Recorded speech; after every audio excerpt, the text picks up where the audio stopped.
Fair warning, this podcast contains content relating to child abuse, domestic abuse, and, well, murder.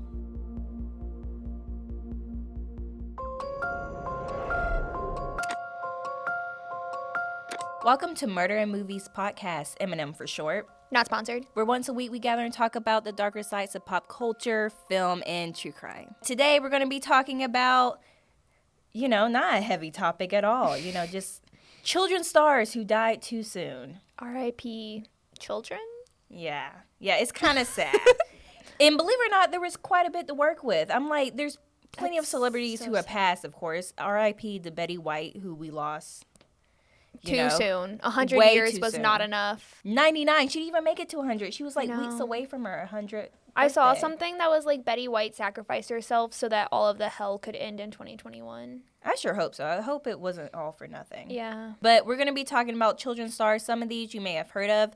One of these I know other people have because it was more recent. And then the other ones were just traumatizing. Question, are any of these from like natural causes? You can say no, it's okay. 2. Oh, okay. Well, like one for sure, the other one's debatable. Like, I don't want kids to die from natural causes, but I also don't want kids to be murdered. Mm-hmm. Yeah, we're going to be talking about these child stars and going over kind of their works, who they were, and what led to their death.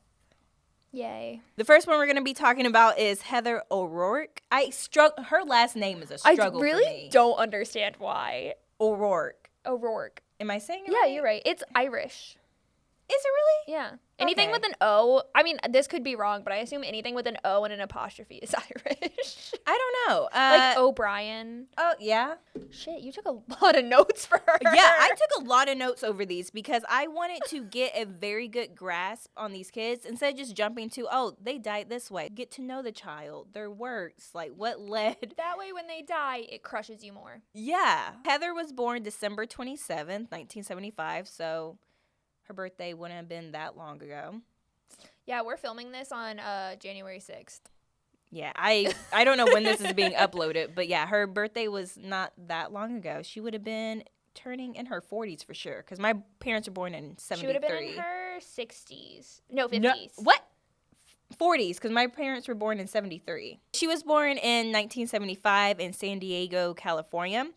She had a mother who was a seamstress, a father who was a construction worker, and an older sister named Tammy. She got started in the film industry really young. Like, she was the child actor. She started getting in the acting industry before she was even in the first grade. So she was like a baby. Story behind how she ends up getting into these acting roles, and the big one that she is known for that I will tell you about later is kind of interesting. It's like one of those once in a lifetime things that happen. According to her IMDb, so you know this is accurate, the way that it happened was that her sister Tammy was in another show. I forget what it's called. It's like Pennies to Heaven or Heaven to Penny, something like that. Her older sister was acting too. Her mom was with her sister. They were MGM commissary. While she was waiting for her mother, a stranger walked up to her, asked her for her name, and she was like, oh, my name's Heather Orourke. Sure. There you go. The stranger was like, hey, can I talk to you for a second? She was like, no, I'm sorry.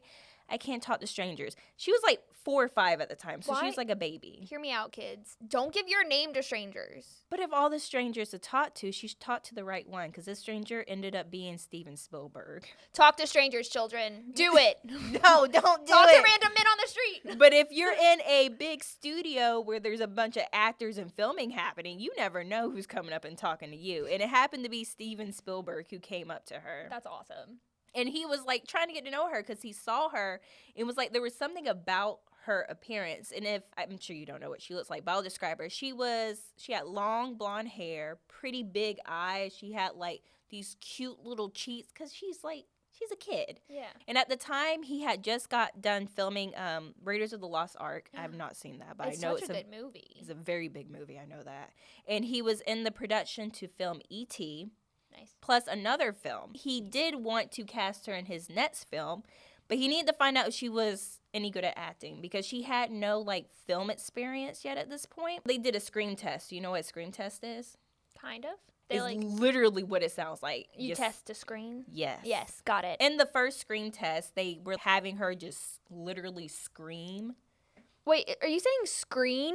Scream test. Oh, I thought you were saying screen with an N. No. Oh. Scream, as in yell, holler. Okay, got it. They were doing a holler test. They were doing a scream test. Got it. And in this scream test, Steven Spielberg was giving her dolls and was like, hey, I need you to be terrified at these dolls. Was she in Annabelle? No, she was not. They gave her these dolls and they were like, hey, be terrified at these dolls. And instead she started laughing. She's a little kid. She's like 4 or 5 at the time. She sees a doll and they're like, hey, scream at this. She starts cracking up laughing. Steven Spielberg's like, this was not what I was anticipating. But there was still something about her that he was like, I really want to work with her on my next project. So they did another scream yell test. Okay, got it. And at this one, all they did was have her yell. They were just having her scream. To the point that she lost her patience and said, I'm done. Pop off. What a queen. Steven Spielberg was like, huh? She's like, yeah, I'm done screaming. I'm done. At this point, her mother's like, there's no way he's going to want to work with her because she laughed at the dolls. And she pretty much told Steven Spielberg, I'm done screaming now. Imagine being the mom and being like, you're throwing it away. This is your chance. You're throwing it away. And she's like, I'm done. Again, there was still something. He was like not letting this go. He did not care that she was failing all these tests. And so he's like, screw it. You know what? I'm going to work with her anyway. The project that he ended up getting her for was Poltergeist. Okay, I knew it was a scary movie just because screaming. It's a horror movie. I've not seen, it's been years. It's about people on the TV or something like that.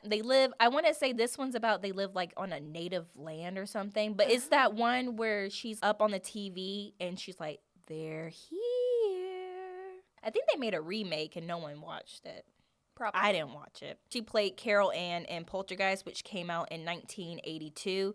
There were 3 installments to this movie. So there was Poltergeist 1, Poltergeist 2, Poltergeist 3. So you know it was making money. Yeah. Before they started on the production of Poltergeist, she was only 5 years old. So she was a whole ass child in this scary movie. And you can tell when you look at her on the film, like, that's a baby. That's a little baby. It ended up being very stressful for her with filming because Tammy was doing Annie. Then you had Heather doing Poltergeist with Steven Spielberg.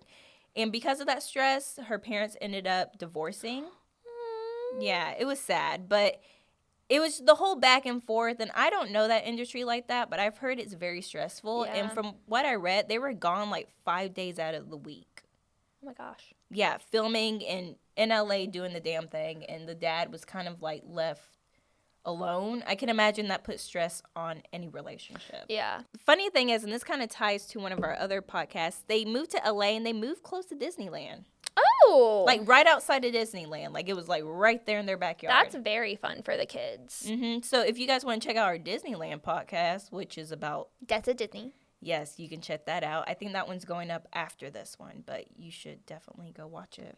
Her mom ended up remarrying a guy, and they moved to another part in LA near a lake. I think it's called Big Bear Lake. I don't know where that is. Were there bears, and were they big? I don't know. But at 12, she was described as a homebody and a little bit of a tomboy. And they described her a tomboy because she had a 3-wheeler. In January 1987, before production of Poltergeist 3, Heather began to have flu-like symptoms and her legs and feet started to swell.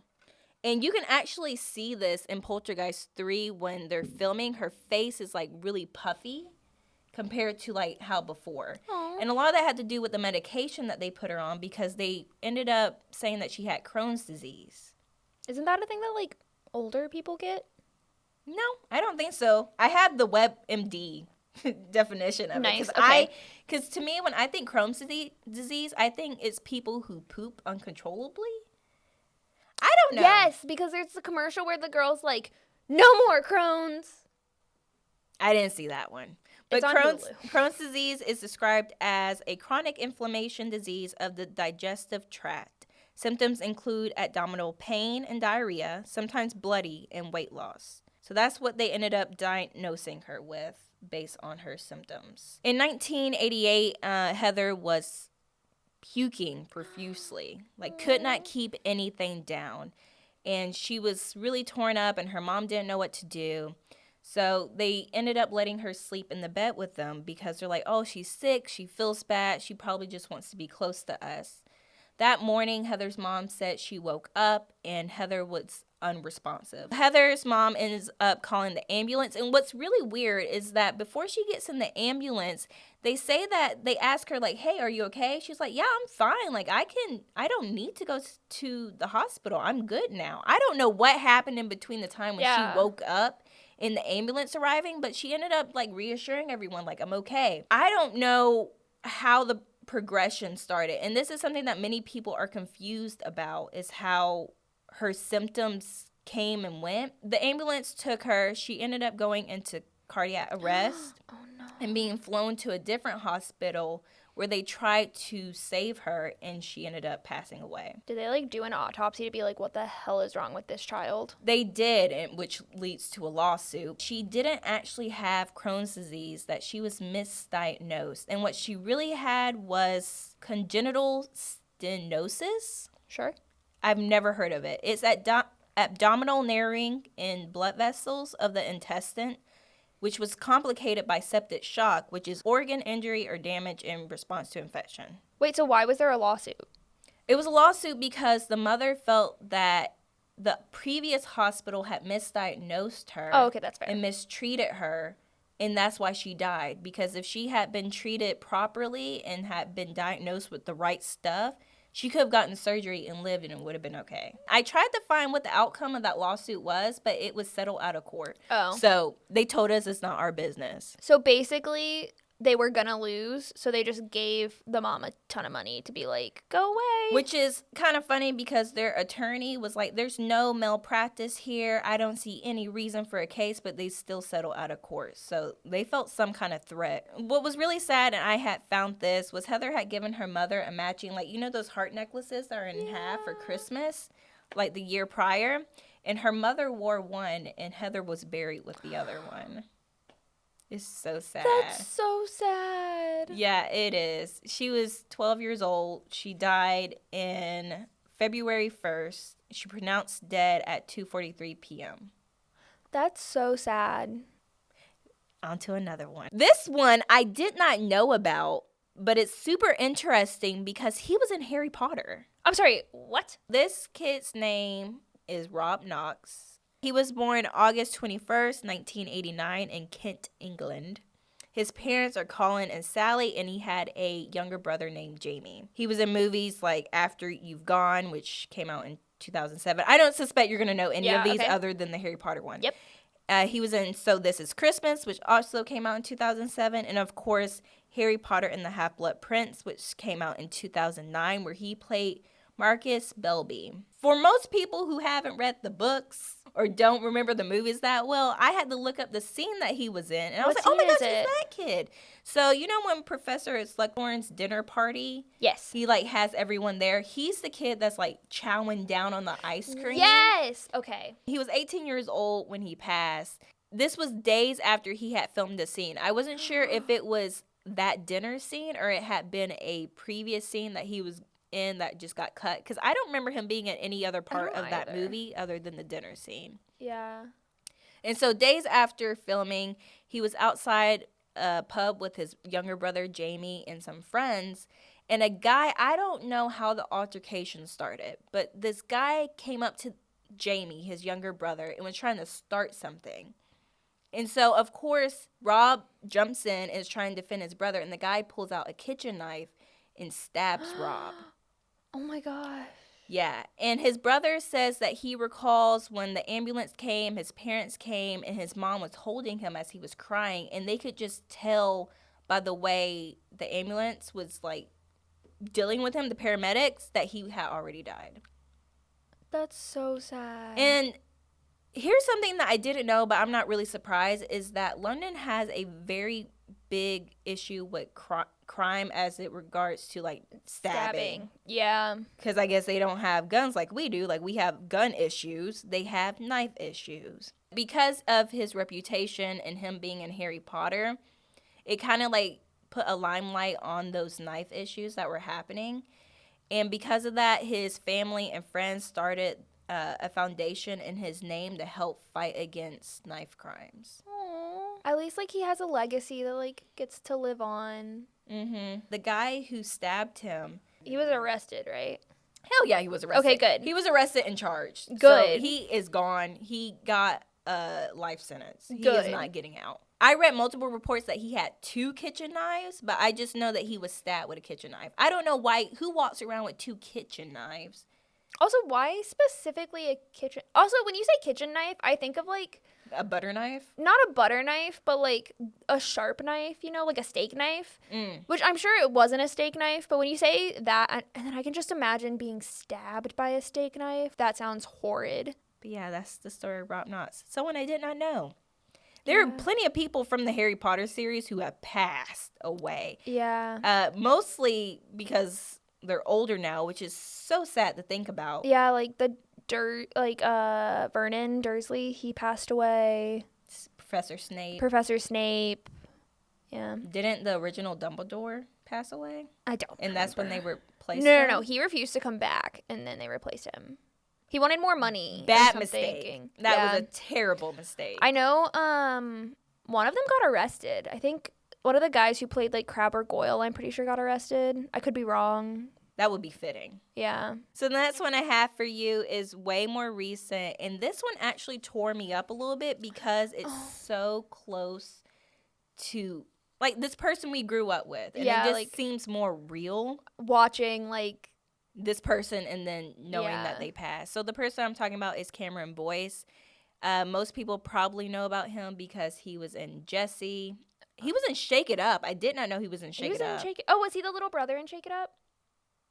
No. Oh. I don't think he had, like, a reoccurring role. I think he played, like, one of the dancers. But, yeah, he was in Shake It Up. He was in Good Luck Charlie. I don't remember that scene. I don't remember that either. I know he was in The Descendants. Yeah. And that's how my little sister knows him, which is crazy because I knew him from Jessie. Yeah. And then my little sister, who's 9, knows him from Descendants. Descendants is, like, actually really good. I highly recommend watching it. I haven't watched it because I haven't been on Disney Channel in 10+ years. It's really good. The songs kind of slap. Cameron Boyce, he was born May 28th, 1999 in Los Angeles, California. Yeah, he's younger than us. I'm sorry. I'm only like a month and a half older than him. Oh. It's crazy because that's literally someone my age. Yeah, 1999. It kills me when I see, like, people's years. Like, when were you born? 2001? I'm like, who?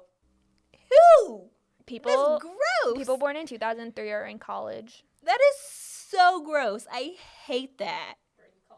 When were you born, Izzy? 2001. That is terrible. Disgusting. I hate you for that.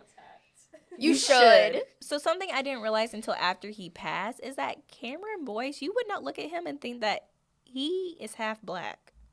He's what? I thought he was Hispanic. No, see, he don't even look half black. I thought he was pure Caucasian. No, his dad is black. His mom is Jewish. He says that he's bluish, which is black and Jewish, just like Drake. I love bluish. That's hilarious.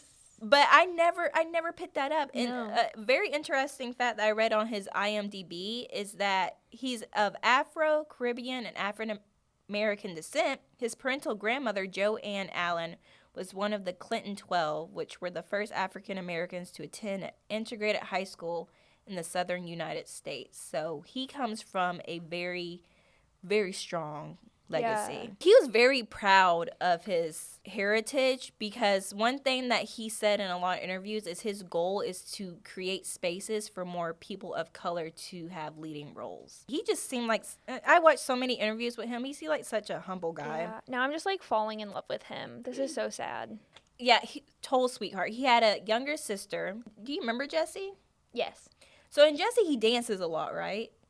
You remember that? I do not remember that. But in Descendants, he does. And he was awesome at it. Well, that's because he's a trained dancer. He did break dancing, ballet, tap, jazz. He did like all those dances. He even was part of a break dancing group called X Mob with his friends. So like he loved to break dance. Oh my gosh, that's awesome. Which I feel makes so much more sense why every character he seems to play has to dance, because he was also in Grown Ups with Adam Sandler. Yep, that rich mofo. He was in Grown Ups with him. I want to say he had a dance break in that as well. I would not be surprised. I mean, like, if he could, why not write it in? His first film role, though, because he started off as a model for Disney. I don't know how you get a part of that, but they liked his look.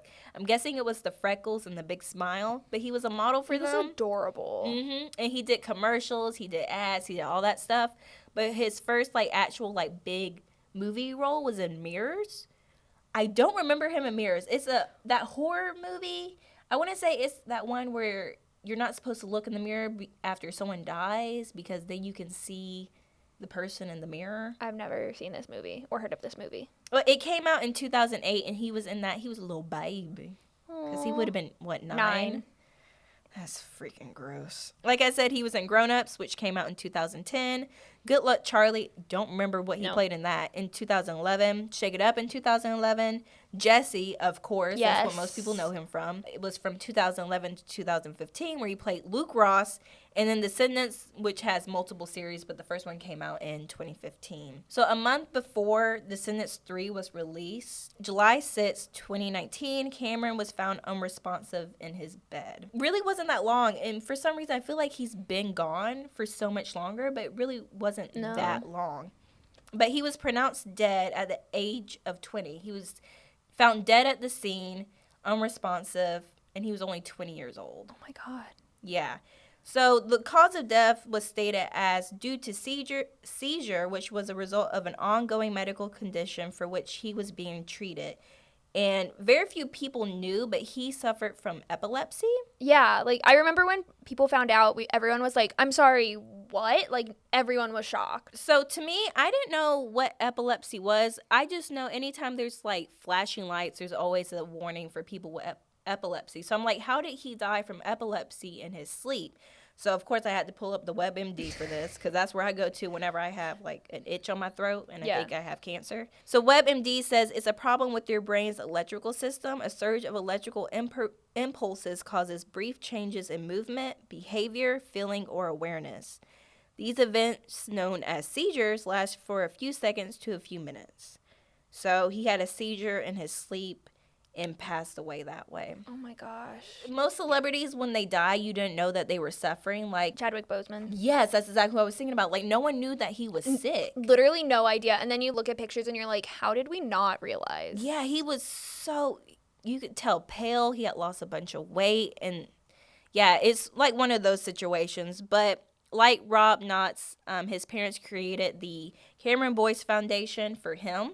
And this one is to help with finding a cure for epilepsy. And I have their goal on their website. They state it as aiming to cure epilepsy through funding, research, education, and awareness campaigns while still supporting causes that were important to Cameron. If any of you guys are interested in any of the foundations that I've mentioned, they will all be linked below. And so you can check them out, get involved, do what you want to do. I just remember when Cameron Boyce passed away, everyone was like, shocked because like it was so unexpected, and then 2, I don't know, it was just so weird to be like wake up and see news articles like Cameron Boyce dead and being like, no, there's no way. That one made me super emotional when I was watching his interviews because you could just tell he had such like a pure heart. Like, he was such a good person. Yeah, he really was, and it didn't come off fake. He seemed like he had great intentions and goals to create spaces for minorities in the film industry, and he never got that chance. But the next one that we're talking about is one that most people have heard about. I know it. And the thing is, like, I always see her name pop up, but I've never looked into her story until this podcast. But I know plenty of other people have covered this more in detail. But the person we're talking about is Judith Barsi. Another last name I had to look up because the way it's spelled is Barsi, and I want to say Barsi. Yeah, but it's Barsi, which is an interesting last name. And the reason it's interesting, I'll get to that in a minute, but she was born June 6, 1978 in San Fernando? God damn. June 6, 1978 in San Fernando Valley, Los Angeles. That is... How do you mess up Fernando? Easily, apparently. Very easily. But she was the only child, and when I read that, I was shook that she was the only child because I don't know many only children anymore. I know one person maybe who was the only child. Yeah, that's true. She was the only child of Joseph Barsi and Maria Orourke. Oh my God. There's a V, C, and a Z right next to each other. I don't know what sound that makes. Where is it? Verovsk. The reason for their interesting names was they're both Hungarian immigrants. Oh, I was right, Slavic. Yeah. So they fled the Soviet occupation around 1956 and relocated to LA. They didn't know each other. They did this separately. Joseph was married previously, and his wife recorded that he was a drunk and abusive. He left his wife, and he had children with her. So he left the wife and children behind while he fled to the States. He left them in the fucking Soviet Union? Yeah, he said bye. What the hell? You know what? Again, probably for the best, because he seemed like an abusive asshole. So maybe she got away and took the kids elsewhere. But yeah, he dipped on his wife and kids and went to U.S. Maria had been married before previously too, but I didn't get any of the follow-up information on that. They didn't meet until years after, when she was a waitress at a restaurant. They met at a restaurant. I don't know what the initial attraction was, but I guess kind of like bonding over the fact that they were Hungarian immigrants who fled the Soviet. I'm sure that's enough to bring people together. They got married and they ended up having Judith. And she was like a gorgeous little girl. Oh, she was a little cutie. I've seen like the cutest little thing. Like, if you think of stereotypical like angel depiction, it was Judith Barsi. Judith was born in 1978, but she was discovered at a San Fernando Valley skating rink. Aww. Very random. And she was 5 years old. This was in 1983. And she was mistaken for a well-spoken 3-year-old. When she was like 6? She was 5. Oh, okay. She was 5. She was little. Yeah. She was probably really tiny. Where were all of these talent scouts when I was a child? They make it sound so easy to have been discovered in like the 70s, 80s, and even the 90s. Like, you go to the mall in the 90s and you just get discovered. Like, I was a cute-ass kid. Her first commercial was for Donald Duck orange juice.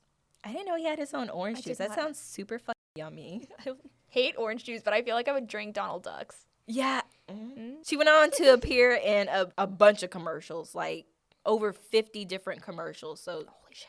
Yeah, she was in a bunch of them. But that Donald Duck orange juice, though. But she was in other stuff. She was in The Twilight Zone, Punky Brewster. Not seen that, but when I watched I Love the 70s, or like one of those things on VH1, I know Punky Brewster's brought up. She was in Cheers, the TV show. Yes. Jaws, The Revenge. Yes. I know of him. The Land Before Time. This is the one that most people know her for. She voiced Ducky. Yep. The Land Before Time came out in 1988. How old does that make her? 10? I did not know it was that old of a movie. Yeah. She was also voiced a character in All Dots Go to Heaven, which was one of my favorite films as a kid. So there is like the misconception that she didn't live to see herself in Ducky, but she did live to see it come out, The Land Before Time come out, but she didn't live to see All Dogs Go to Heaven come out. Yeah, that one came out in 1989. Yeah. So, like, the year after.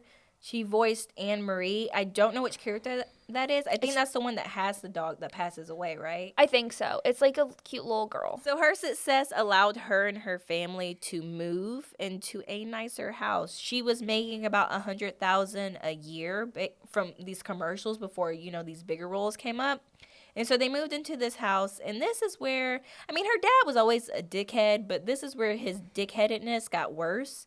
Because he started to become jealous of his daughter and the success that she was having. He became paranoid that someone's going to take his family from him.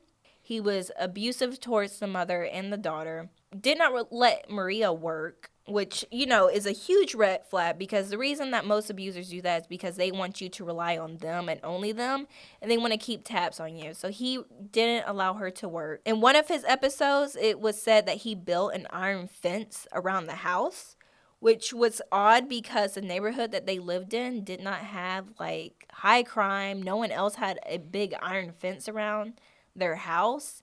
So this was something that he did out of paranoia. At some point, I don't know how he acquired so many DUIs without, like, spending a lot of time in jail. But it was more than 3. I want to say it was about 4 or 5 DUIs that he had.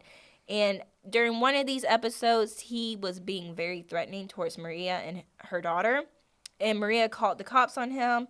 And for some reason, I guess this was the moment he decided, you know what? I need to stop drinking. Good. That didn't stop anything, though. Oh. He was still an abusive asshole. Like, I don't want to be harsh on the mom because I can only imagine the kind of mental and physical abuse that she was going through, which a lot of it was mental abuse, which is why whenever she would go to the cops or CPS would show up, there would be no evidence of an abuse because a lot of it was Like mental. And when CPS did show, Maria had pretty much assured them that she was leaving her husband. She was handling it. They were going to separate, do all this stuff. So after Maria went to the cops, this was December of 1986. That was when he decided to stop drinking, but he continued to hurt the family. Judith had told a friend that her father would throw pots and pans at her, making her nose bleed. Because of all this stress, she began to gain weight. Of course, most people who cope will turn to food or other forms of, coping mechanisms. Another way that she would cope with the stress is that she would pull the hairs out of her eyebrows, and then she would bite her nails. And during, I guess, a really bad episode, she had went to her agent. She went to her agent, and she was crying, and her agent was like, okay, I need to get people involved. And that's when he had called the CPS. And again, this was when Maria said, no, it's okay. I'm leaving him. This is final. Like, I'm actually leaving him this time. And she had an apartment, too. Like, she was taking stuff, too. Oh, like, she was actually making the steps to leave? Yeah, so she had rented an apartment and was, like, slowly taking things out and, like, taking stuff to the apartment. And he caught her once. Before she could even get to that apartment, in May of 1988, Judith was taken to a child psychologist after crying to her agent, and she was identified having severe physical, emotional abuse. But then on Wednesday, July 27th, 1988, Eunice Daly, who was their next-door neighbor, heard multiple pops coming from the house, and that's when she started to see smoke coming from the house, and she called 911. 911 showed up, and by then the house was engulfed in flames. Like, there was nothing that they could do. But once that they had gotten the fire out, that's when they found Joseph, Mary, and Judith's bodies in the house. After they did an autopsy, it was discovered that Joseph had shot Judith and Maria, and then days after shot himself. So it didn't all happen in one day, because they died it was estimated that they had died July 25th, and then he shot himself on July 27th. Joseph had shot Judith while she was asleep in her room. Maria had went to respond to the sounds, and like you say, that's when he had shot her. And I don't know why he stayed in the house with the bodies for that long. And that's when he got the gasoline, spread the gasoline, set it on fire, and then shot himself in the garage. A lot of times, like, abuse victims rely on, like, friends and family. But her mom, what was her name? Maria had, like, made comments about it to people so often, kind of in a joking way, that no one would believe her. She'd be like, oh yeah, he's gonna kill me one day. LOL. I know CPS got, like, a lot of flack because they literally visited, like, a few days before they were killed, and CPS was like, at the time, the agent who had been assigned, there's supposed to be a minimum of, like, 50 cases that a CPS agent can work at a time, but she had 80. And so when Maria was like, oh yeah, it's fine, I'm leaving, she just had to close it because she had all of these other cases that she had to get to. It probably didn't help that they were better off compared to probably some of the other families that she was dealing with, because you're talking about a child star's family. She's probably thinking, oh, they're financially well. There's other children and cases I can deal with. Her mom has the means to get away. Yeah. All of Judith's toys that weren't destroyed in the fire were donated to Goodwill. On Judith's headstone, this is really sweet but sad, it says, in memory of the lovely Judith Eva Barsi, our concrete angel. Yep. Yeah, it's so sad. It's so sweet but so sad. Because, of course, most people know her from playing Ducky. Yeah, that's so sad. Well, just the yep. Yeah. Oh my god. Yeah. Again, this is one of these podcasts I don't know how to end it. I feel like that's all of them. Yeah, that's all I have for you guys. Again, if you want to participate in any of the foundations, we have links below that you can participate. We have podcast episodes that come out every Thursday. I hope you have a great day. And yeah, hope It's so 22 sad. is awesome for you and we don't lose any more legends because I'm done. Thanks for watching. Yeah, I hope you guys enjoy it. Don't forget to like, comment, subscribe. Follow us on all our social medias. If you're listening through Podbean, Spotify, Apple Podcasts, Google Podcasts, the podcast, Any of the podcasts. we're on YouTube and vice versa. And yeah, we will see you all next time. Bye. Bye.